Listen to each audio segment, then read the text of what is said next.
جب براہین احمدیہ آپ نے لکھی ہے اس میں حضرت مسیح موعود علیہ السلام یہ مضمون بیان فرما رہے ہیں بروز کا، جس کی وجہ سے بعض لوگوں کو یہ غلط فہمی پیدا ہوتی ہے کہ آپ نے براہین احمدیہ میں اپنا عقیدہ لکھ دیا کہ آپ بھی واقعی بہت مسیح قائل تھے، جبکہ بات یہ ہے کہ حضرت مسیح موعود علیہ السلام براہین احمدیہ میں ایک عارفانہ مضمون بیان فرما رہے ہیں کہ ایک وجود دوسرے وجود کا بروز کیسے بنتا ہے اور وہ روحانیت جو ہے وہ کیسے دوسرے میں منتقل ہوتی ہے۔ اگر مجھے اجازت دیں تو اس موضوع کی طرف ہم اگر ذرا تھوڑا سا بعد میں، کیونکہ ہمارے ویورز نے پوچھا بھی ہوا یہ سوال، بالکل بہنی جو بھی اچھی بات ہے، کیوں بڑی اہم بات ہے یہ، اس کو ہم نے بیان کرنا ہے، لیکن بالکل تو ہم اس بات کی طرف بعد میں آتے ہیں۔ مومن زاہد صاحب آپ اگر تھوڑا سا ہمیں یہ بتائیں کہ آخر اتنے راسخ العقیدہ مسلمان جو کہ اتنے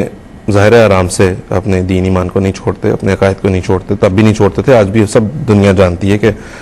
اپنے عقائد پر جو ہے وہ کس طرح سے جو ہے وہ مسلمان راسخ ہوتے ہیں، تو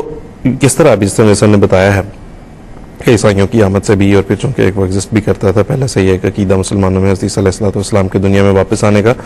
تو کس طرح ہوا کہ یہ اتنا راسخ العقیدہ مسلمانوں نے اپنے جو ہے وہ بنیادی عقیدے کو تبدیل کر لیا ہو؟ یعنی اسو صاحب چونکہ مسلمانوں نے حضرت نبی کریم صلی اللہ علیہ وسلم کی مسیح کی آمد کے بارے میں جو پیشگوئیاں تھیں وہ سنی ہوئی تھیں، اور احادیث میں یہ نام موجود تھا کہ مسیح ابن مریم جو ہیں وہ آخری زمانے میں نزول کریں گے۔ اور دوسری طرف جیسے میرے صاحب نے بتایا کہ عیسائی کثرت کے ساتھ اسلام انہوں نے قبول کیا یا مسلمانوں کے ساتھ ان کے تعلقات بڑھے، تو اس موقع پر عیسائیوں میں بھی چونکہ یہی عقیدہ موجود تھا کہ حضرت مسیح علیہ السلام نے آنا ہے، لیکن فرق صرف یہ تھا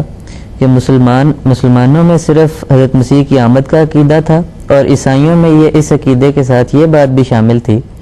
کہ حضرت عیسیٰ علیہ السلام جو کہ رسولان اللہ بنی اسرائیل تھے اور اپنی اس حیثیت سے بنی اسرائیل کی اصلاح کے لیے مبعوث ہوئے تھے،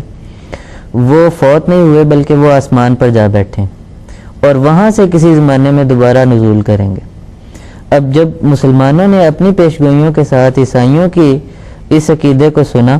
تو گویا مل کے ایک یہ شبہ پیدا ہوا، اور یہ مغالطہ جو تھا وہ مسلمانوں کو لگنا شروع ہوا، اور اس طرح یہ گویا عقیدہ بڑھتا چلا گیا، اور بالآخر جنریشنز آفٹر جنریشن اسی عقیدے کی پختہ ہوتا چلا گیا۔ ٹھیک ہے، بالکل ٹھیک ہے جی۔ یہاں پہ میں واپس آتا ہوں آپ کے پاس، اور آپ سے یہ پوچھنا چاہوں گا کہ جس طرح بھی آپ نے بھی بتایا، محمد زاہد صاحب نے اس بات پہ روشنی ڈالی ہے کہ کس طرح اس عقیدے نے جو ہے وہ جڑ پکڑی اور کس طرح سے مضبوط اور پختہ ہوتا چلا گیا، اس میں جس طرح ابھی بات بھی ہوئی ہے کہ بعض اصطلاحات کی غلط رنگ میں تشریح جو کہ بتدریج غلط سے غلط تر ہوتی چلی گئی، وہ بھی ایک بہت بڑی اس چیز کی بنیاد بنی کہ جو ہے وہ اس بنیادی عقیدے میں اس قدر تبدیلی واقع ہوگی۔ تو جس طرح ہم دیکھتے ہیں قرآن کریم میں جہاں پہ اللہ تعالیٰ نے رفع کا ذکر فرمایا ہے، یعنی کہ حضرت عیسیٰ علیہ السلام کا رفع کر لیا اللہ تعالیٰ نے فرمایا، تو اس کا جو تشریح کی جاتی ہے مفسر جو غیر جماعت مفسرین نے کی، بعض نے، سب نے نہیں، اس کے نتیجے میں بھی جو ہے وہ لوگوں کو ایک غلط فہمی ہوئی، اور اس کے نتیجے میں بھی وہ اس طرف چلے گئے کہ گویا جو رفع ہوا وہ جسمانی ہوا۔ تو اس پہ اگر آپ تھوڑی سی روشنی ڈالیں۔ بات یہ ہے کہ جب آپ کسی قرآن کریم کی کسی آیت کو ظاہری معنی پر جب معمول کریں گے جبکہ اس کی وہاں پر تفسیر ہونی ضروری ہے، تو پھر اس صورت میں مغالطہ لگنا جو ہے وہ ضروری ہے۔ جیسے کہ میں نے ابھی آپ کو مثال دی ہے کہ اگر یہودی یہ غلطی نہ کرتے کہ پیشگوئی کو ظاہری معنی پر معمول کرتے، اب حضرت صلی اللہ علیہ وسلم کی احادیث سے کثرت سے ایسی مثالیں ملتی ہیں کہ مثلا آپ نے فرمایا اپنی ایک دو اپنی ازواج مطہرات سے کہ میری وفات کے بعد تم میں سے سب سے پہلے مجھے وہ ملے گی جس کے ہاتھ سب سے لمبے ہوں گے۔ اب اس پر وہ ازواج مطہرات نے اپنی بازو ناپنے شروع کر دیے، تو مثلا جس کے لمبے تھے اس کے اندر سمجھا گیا کہ یہ پہلے فوت ہوگی، مگر عملاً ایسا نہیں ہوا بلکہ فوت کوئی اور ہو گئی۔ اب وہ بڑے مقصد میں پھنس گئی کہ یہ ہوا کیا، فوت تو ہمارے خیال میں اس میں ہونا تھا، فوت وہ ہو گئی۔ تو جب انہوں نے اس پر غور کیا تو ان کو اس کا جواب مل گیا کہ دراصل اس سے مراد یہ تھی کہ وہ سب سے زیادہ سخاوت میں آگے بڑھی ہوئی ہوگی، اور یعنی کہ غریبوں پر مال خرچ کرنے کے لحاظ سے، اور کھلے ہاتھ یعنی کہ محاورہ جو ہے وہ استعمال کیا جاتا ہے۔ تو بعض محاورے ایسے ہوتے ہیں زبان کے کہ اگر آپ ظاہر پر معمول کریں گے تو پھر یقین آپ کو غلطی لگے گی۔ یہودیوں نے بھی یہی غلطی کی کہ جس کی پیشگوئی کی گئی تھی انہوں نے اس کو ظاہر پر معمول کیا۔ عیسیٰ علیہ السلام نے ان کی غلطی کو دور کرنے کی کوشش کی مگر وہ نہیں ان سے دور ہوئی، وہ یعنی یہودیوں نے غلطی کو دور نہیں کیا۔ تو پیشگوئی جو ہے قرآن کریم کا جو خدا تعالیٰ کا جو کلام ہے، اسی طرح حضرت رسول کا جو بھی کلام ہے، اس میں استعارے بھی ہیں، پیشگوئیاں بھی ہیں، اس کی تعبیریں بھی ہوتی ہیں. اور خاص طور پر پیشگوئی کے معاملے میں تو یہ یاد رکھنا چاہیے کہ عموماً بلکہ ہمیشہ ہی پیشگوئی جو ہے وہ کوڈڈ ورڈ میں ہوتی ہے، یعنی وہ اس میں استعارہ ہوتا ہے، اور ہر آدمی کو سمجھنا یعنی کہ ہر آدمی کو اس کا سمجھنا جو ہے بڑا مشکل ہوتا ہے. سوری، جو عارف بلا ہوتے ہیں وہ اس کی تشریح جانتے ہیں، وہ اس کی تشریح کرتے ہیں، ان کو اللہ تعالیٰ سمجھا بھی دیتا ہے. اسی طرح یہ جو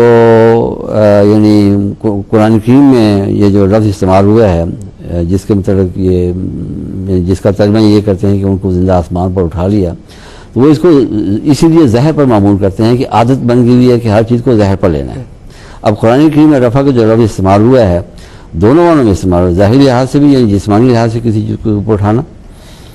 اور جیسے کہ مثلا احادیث میں بھی ہم نے بات کا پڑھا کہ مثلا حضرت صلی اللہ علیہ وسلم نے رفع یہ ہے کہ اپنے دونوں ہاتھوں کو اٹھایا. تو اٹھانے کا مطلب یہ ہے کہ پہلے نیچے تھے تو آپ نے اٹھا کر دعا شروع کی. تو اٹھانا جو ہے وہ اس سے مادی لحاظ سے یا جسمانی لحاظ سے بھی ہوتا ہے، لیکن زیادہ تر اس کا استعمال جو ہے قرآن کریم میں وہ شرف اور یعنی کہ مقام اور درجات کی بلندی کے معنوں میں استعمال ہوا ہے. قرآن کریم میں اللہ تعالیٰ فرماتا ہے کہ ورفع بعضهم فوق بعض درجات، کہ اللہ تعالیٰ نے ان انبیاء کو ایک دوسرے پر یعنی کہ درجات کے لحاظ سے فضیلت بخشی ہے. پھر فرماتا ہے کہ نرفع درجات من نشاء، جس کے ہم چاہتے ہیں درجات بلند کرتے ہیں. تو عیسیٰ علیہ السلام کے اندر جو رافع کا لفظ آیا ہے یا رب رفع اللہ علیہ کا جو لفظ آیا ہے، اس سے بھی یہی غلطی یہ کھا رہے ہیں کہ اس سے مراد ان کا جسمانی طور پر آسمان پر اٹھایا جانا ہے. حالانکہ یہ بات درست نہیں ہے، بلکہ دیکھنا یہ پڑے گا کہ جب ہم رفع یدین کا لفظ استعمال کرتے ہیں تو ایک بڑی واضح بات ہے کہ ہاتھوں کا ذکر ہوا ہے، ہاتھوں کو اٹھایا جانا مراد ہے، اور ہاتھ اٹھانا یا مراد دعا کرنا مراد ہے. لیکن جب منزل مقصود خدا کی اپنی ذات ہے کہ رافع کا الیہ یا بررفع اللہ الیہ، تو پھر اگر خدا تعالیٰ جسمانی ہوتا تو پھر کہا جا سکتا تھا کہ فلاں مقام پر ان کو اٹھا کے پہنچا دیا گیا ہے. جب خدا کی ذات محدود نہیں ہے، غیر محدود ہے، بلکہ وہ تو کائنات کا خالق ہے، وہ ڈائمنشن سے پاک ہے وہ، تو اس کے مطلب یہ کہنا کہ چونکہ عیسیٰ علیہ السلام کے مطلب رفع کا لفظ استعمال ہوا ہے لہٰذا ان کو آسمانوں پر اٹھایا گیا، تو کیا خدا زمین پر نہیں ہے یا دوسرے سیاروں پر نہیں ہے یا کائنات سے باہر نہیں ہے؟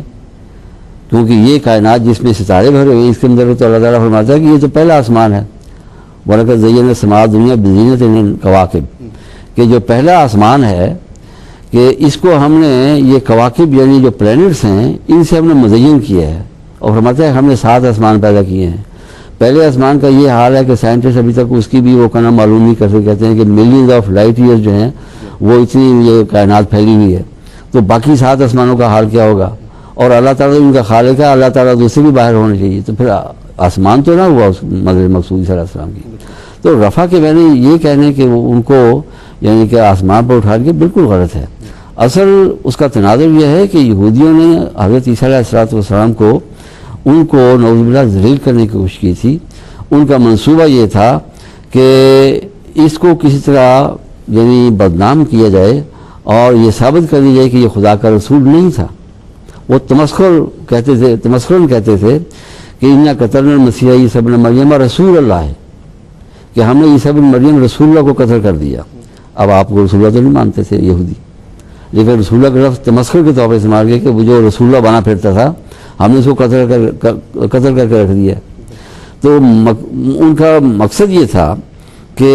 ان کو صلیب پر لٹکا کے ان کو قتل کر دیا جائے اور تورات کی روح سے ثابت کر دیا جائے کہ نعوذ باللہ من ذالک آپ لعنتی تھے. اس کے اوپر اللہ تعالیٰ نے فرمایا، عیسیٰ علیہ السلام سے وعدہ کیا کہ پہلے فرمایا کہ مکر اللہ واللہ خیر الماکرین، کہ انہوں نے ایک منصوبہ تیار کیا اور اس کے مقابل پر ان کے منصوبے کو توڑنے کے لیے خود اللہ تعالیٰ نے بھی ایک منصوبہ تیار کیا، اور اللہ تعالیٰ جو ہے وہ بہترین منصوبہ بنانے والا ہے، جس کا مطلب یہ ہے کہ یہود کے جو منصوبے ہیں وہ سب یعنی باطل کر دیے جائیں گے. اور ان کا منصوبہ یہی تھا کہ عیسیٰ علیہ السلام کو صلیب پر مار کر ثابت کر دیا جائے کہ آپ لعنتی تھے نعوذ باللہ من ذالک. اور اللہ تعالیٰ نے آپ سے وعدہ کیا کہ نہیں، ایسا نہیں میں ہونے دوں گا. انی متوفی کا، میں تجھے عزت کے ساتھ وفات دوں گا، ورافع کا لیا، اور میں تیرا رفع کروں گا، یعنی میں تیری عزت اور تیرا شرف جو ہے وہ قائم کروں گا. ان کا منصوبہ کامیاب نہیں ہونے دوں گا کہ یہ تجھے ذلیل کرنے میں جو تلے ہوئے ہیں یا تجھے بدنام کرنے پر تلے ہوئے ہیں، ان کی بات پوری نہیں ہوگی، بلکہ میرا منصوبہ جو ہے وہ کامیاب ہوگا کہ میں تیری عزت کو دنیا میں قائم کروں گا، اور یہ تیرے بدنام کرنے کے خواہاں ہیں یا فکر میں ہیں ان کو ہمیشہ میں ذلیل کر کے رکھوں گا. تو رفع کا جو لفظ ہے وہ دراصل آپ کے شرف اور عزت اور آپ کی بلندی درجات کی طرف اشارہ ہے کہ آپ کے درجات کو بلند کیا جائے گا، آپ کی عزت کو دنیا میں قائم کیا جائے گا. اور آپ باقی ان کی دیکھ لیں، مسلمان بھی مانتے ہیں، عیسائی بھی مانتے ہیں، ایک محدود تعداد ہیں جو نہیں مانتی. تو رفع جو ہے وہ دراصل آپ کی عزت اور شرف کی بلندی کے معنوں میں استعمال ہوا ہے، نہ کہ جسمانی طور پر پکڑ کے آسمان پہ لے جانا، کسی ستارے پہ بٹھا دینا. بالکل ٹھیک.